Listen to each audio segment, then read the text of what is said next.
Rishikesh Advanced Pain Clinic, Noppimayam Surgery Duram. For appointments 9155515563. Okay, మీరు script రాస్తే line నుంచి bounded script వరకు మీరు రాసిన విధానం అది చిన్న పిల్లవాడి చేతిలో పెట్టినా కానీ సినిమా తీయగలిగే అంత బాగుంటుందంట. సో దానికి మీరు ఎలా ఎక్సర్సైజ్ ఎలా చేస్తారు, ప్రాసెస్ సార్ లైన్ దగ్గర నుంచి బౌండెడ్ స్క్రిప్ట్ వరకు ఎలా ఉంటుంది మీ స్టైల్ ప్రాసెస్? అంటే చిన్నపిల్లాడు కూడా తీసేలాగా రాస్తాను అనేది అది ఎగ్జాగరేట్ చేసి చెప్పడం అండి. అదేంటంటే సాయిమాధవ్ బాగా రాస్తాడు అని చెప్పడం కోసం ఎగ్జాగరేట్ చెప్పడమే తప్ప మనం ఎంత బాగా రాసినా అవతల మనం రాసిన దాన్ని తీసుకోగలగాలి దర్శకుడు.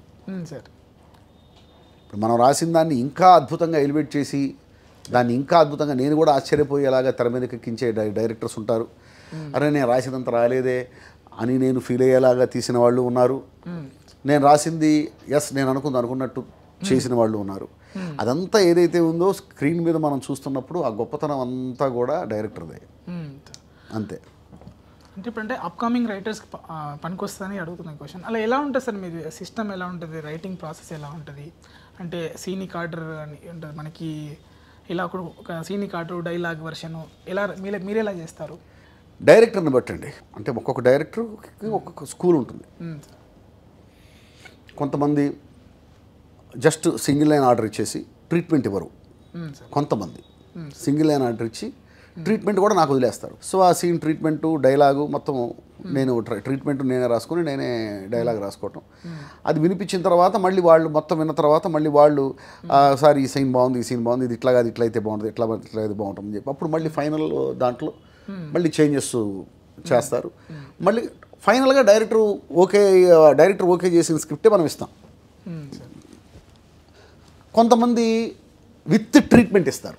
విత్ ట్రీట్మెంట్ ఆ సీన్ ఎట్లా టేక్ ఆఫ్ అవుతుంది, ఎక్కడెక్కడ వాడు వచ్చాడు, కూర్చొని మాట్లాడా, నిలబడి మాట్లాడా, అట్లా నడుస్తూ మాట్లాడా, కళ్ళలోకి చూస్తూ మాట్లాడా, ఆ ట్రీట్మెంట్లోనే ఇక్కడ ఈ డైరెక్టరు ఈ డైలాగ్ దగ్గర క్లోజ్ చేద్దాం అనుకుంటున్నాడు, ఈ డైలాగ్ దగ్గర ఓకే రైట్ ఇది ఏరియల్ షాట్ వేద్దాం అనుకుంటున్నాడు, అక్కడ ఇది ఏరియల్ షాట్లో ఉంటుందని చెప్పి రాయకపోవచ్చు, కానీ మనకి ఆ ట్రీట్మెంట్లోనే అర్థమైపోతుంది.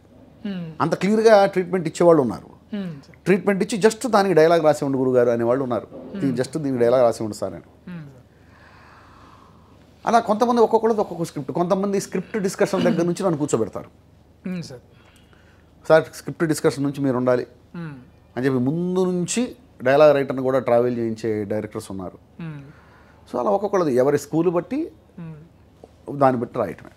మీరంటే కథ రాయడం కూడా మొత్తం బౌండెడ్ స్క్రిప్టెడ్ కూడా మీరు వేగవంతంగా రాస్తారంట. సో వేగవంతంగా రాస్తే క్వాలిటీ ఉంటుందా? అంటే మీ క్వాలిటీ లేకపోతే వాళ్ళు తీసుకోరు కదండి సార్. అంటే జనరల్గా ఇప్పుడు నాకు 5 రోజులు నేను షూట్ స్పాట్కి వెళ్ళిపోవాలి, సెట్ పైకి వెళ్ళిపోవాలి అన్నప్పుడు మీరు ఒక 5 డేస్లో కథ సిద్ధం చేసి ఇవ్వాలంటే అంతే క్వాలిటీ ఉంటుందా?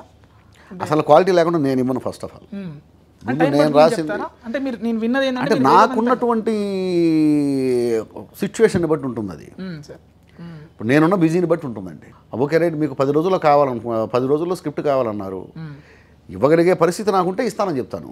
ఇవ్వగలిగే పరిస్థితి నాకు లేదనుకోండి, అయ్యో లేదండి కొంచెం బాగా బిజీగా ఉంది 10 days అంటే నేను ఇవ్వలేదని చెప్తాను. లేదు కాదు ఎవడైనా అదే చెప్తాడు. అంటే మళ్ళీ RRR విషయానికి వస్తే విజయేంద్ర ప్రసాద్ గారి లాంటి గొప్ప రైటర్ని ఇంట్లో పెట్టుకొని రాజమౌళి గారు మిమ్మల్ని ఎంచుకోవడానికి కారణం ఏంటి సార్? అది విజయేంద్ర ప్రసాద్ గారు నా గురు సమానుడు. ఆయన గురుతుల్యుడు. నాకే కాదు ఇండస్ట్రీలో ఎంతోమంది రైటర్స్కి ఆయన గురుతుల్యుడు. ఆయన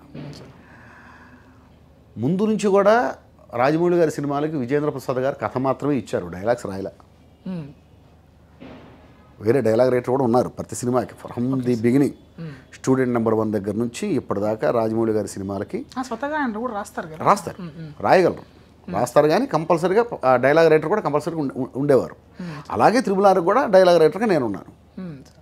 అంటే ఎలా అనిపించింది సార్? అంటే ఇందాక మీరు అన్నారు అంటే ఒక్కొక్క డైరెక్టర్ ఒక్కొక్క విధంగా రాయించుకుంటారన్న. రాజమౌళి గారు 100% ఆయనకున్న క్లారిటీ నా తెలిసినంత వరకు నేను ఏ డైరెక్టర్ దగ్గర చూడలే. నేను ఇలా చెప్పాను కదా క్లియర్ కట్గా విత్ ట్రీట్మెంట్ అని. విత్ ట్రీట్మెంట్ మనం ఏంటి డైలాగ్ ఒకటి రాస్తే చాలు ఆయన స్క్రిప్ట్ ఇచ్చిన తర్వాత. ఆ డైలాగ్ కూడా ఎంత డైలాగ్ ఉండాలో కూడా చాలా క్లియర్గా చెప్తాడు ఆయన. ఎంత లెంత్ ఉండాలో కూడా ఆయన. ఇక్కడ చిన్న డైలాగ్ అంటే 2 లైన్లు చాలు, ఇక్కడ మ్యాటర్ పాస్ అయితే చాలు, ఇక్కడ మంచి డైలాగ్ పడాలండి, ఈ డైలాగే హైలైట్ అవ్వాలి సీన్కి, ఇంత క్లియర్గా ఉంటుంది ఆయన విషయంలో. అందుకే ఆయన అంత గొప్ప దర్శకుడై తెలుగు సినిమాని ఈ రోజున ప్రపంచ యవనిక తెలుగు సినిమా కోసం ఎదురు చూసే స్థాయికి తీసుకొచ్చాడు ఆయన. అంటే యవనిక అలాంటి బరువైన పదాలు వాడారు కాబట్టి చెప్తున్నాను. అంటే జనరల్గా మీరు రాస్తున్న డైలాగ్లో అంటే ఇప్పుడు జనరేషన్ చేంజ్ అయిపోయింది, తెలుగు గురించి కూడా మాట్లాడదాము. అటువంటి పదాలు రాస్తే ఇవి ఎక్కువేమో అని మీరు మీ కళాన్ని మార్చుకున్నారు. రాయను అసలు ఈ సినిమాలో చూసారు అట్లా రాయటం. అంటే నేను ఇప్పుడు మీరు సరిహద్దులు, ఇప్పుడు గౌతమిపుత్ర శాతకర్ణి లాంటి గౌతమిపుత్ర శాతకర్ణికి రాయాలి.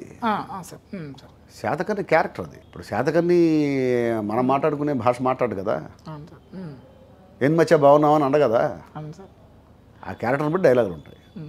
అంటే ఇప్పుడు తెలుగు భాష దినోత్సవం అప్పుడు మీరు అంత ఎమోషనల్గా అయ్యారా దానిపైన? ఏంటి సార్ అంత ఎమోషనల్ కావడానికి కారణం ఏంటి? తెలుగు భాష చర్చ ఎమోషన్ ఏముందండి, తెలుగు భాష మరి అంతే కోపం వస్తుంది. భాష మీద అభిమానం ఉన్నప్పుడు కోపం రాకుండా ఎందుకుంటుంది?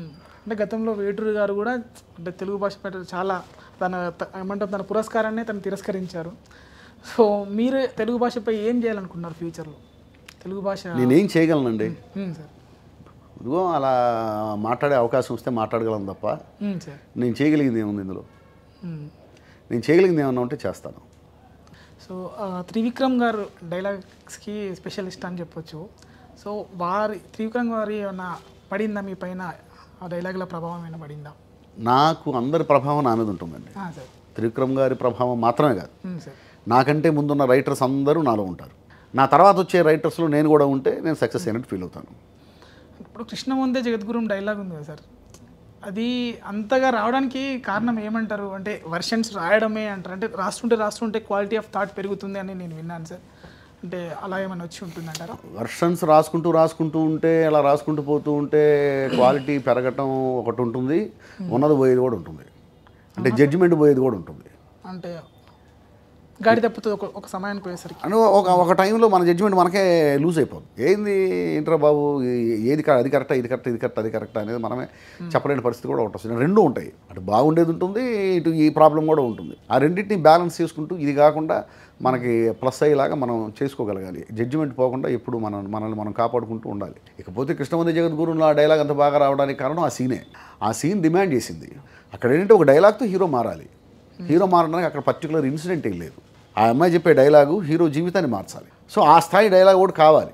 నేను రాస్తున్నాను నేను రాసిన డైలాగ్ నాకు నచ్చితేనే యాక్చువల్గా నేను డైరెక్టర్ గారు చెప్తాను. నాకు నచ్చకుండా నేను ఎప్పుడు తీసుకెళ్ళను. ఓకే నచ్చింది తీసుకెళ్తాను, ఇట్లా కాదు, ఇంకా ఏదో కావాలి, ఇంకా నువ్వు బాగా రాయగలవు, ఇంకా ఆలోచించి ఏం పర్వాలేదు, నువ్వేమీ దిగులు చెందాల్సిన అవసరం లేదు, ఈ తర్వాత తీసుకుందాం అని చెప్పేసి ఆయన దానికోసం పోస్ట్ పోన్ చేసుకుంటూ వచ్చాడు ఆ సీన్ని. అప్పుడు మీరు అన్నట్టు రైటర్స్ బ్లాక్ అలాంటిదేం లేదు నాకు. నేను రాస్తూనే ఉన్నా. ఇప్పుడు ఆ సీన్ పోస్ట్ పోన్ చేశారు అంతేగాని షూటింగ్లో మానేయలేదు కదా, ఇంకో సీన్లు పెట్టుకుంటారు కదా, ఆ సీన్లు రాయాలిగా. ఆ రైటర్ బ్లాక్ లాంటిది ఏదైనా ఉంటే ఈ సీన్లు రాయలేను కదా. అసలు మీకు ఎప్పుడు రైటర్స్ బ్లాక్ అనేది రాలేదు. ఇది అంటుంటారు, దాని గురించి నాకు ఇంతకు తెలియదు. అంటే ఇప్పుడు మీరు అన్నారు కాబట్టి అడుగుతున్నాను సార్ ఈ క్వశ్చన్. మీరు జనరల్గా ఒకేసారి మల్టిపుల్ ప్రాజెక్ట్స్ చేస్తుంటారు. మైండ్ని ఈ స్క్రిప్ట్ నుంచి ఆ స్క్రిప్ట్కి ఎలా డ్రైవర్ట్ చేయగలుగుతారు? దీనికి ఏమైనా మధ్యలో మీరు కాలక్షేపం కోసం ఏదైనా మీ యొక్క వ్యాపకాన్ని దానికోసం ప్రయత్నం ఏం చేయనండి. సార్ దానికోసం చేసే ప్రయత్నం ఒకటి ఉంటుందని కూడా నాకు తెలియదు వాస్తవంగా. ఇప్పుడు ఈ సీన్ రాస్తున్నాను, ఈ సీన్లో ఉంటాను, ఇంకో సీన్ రాయాల్సి వచ్చింది, ఈ సీన్ రాసేసాను, ఇది పక్కన పెట్టేశాను, ఇంకో సీన్ తీసుకుంటాను, ఆ సీన్లోకి వెళ్ళిపోతాను. దానికి ప్రయత్నం ఏముంటుంది? అంటే సార్ అది కన్ఫ్యూజన్తో కూడుకుంది కదా సార్. ఇప్పుడు ఒక సినిమాలో 70 సీన్లు, దాంట్లో కొన్ని ఒక 100, 70, 60, 70 క్యారెక్టర్లు ఉంటాయి. అవన్నీ మీరు అందులోకి వెళ్ళి పరకాయ ప్రవేశం చేసి రాయాల్సి ఉంటుంది. సో దీని ప్రభావం దీనిపైన పడుతుంది. ఒక ప్రాజెక్ట్ పైన ఉండే ఒక క్యారెక్టర్ ప్రభావం ఇంపాక్ట్ దీనిపైన పడితే నేను సక్సెస్ కాను. సార్ పడను.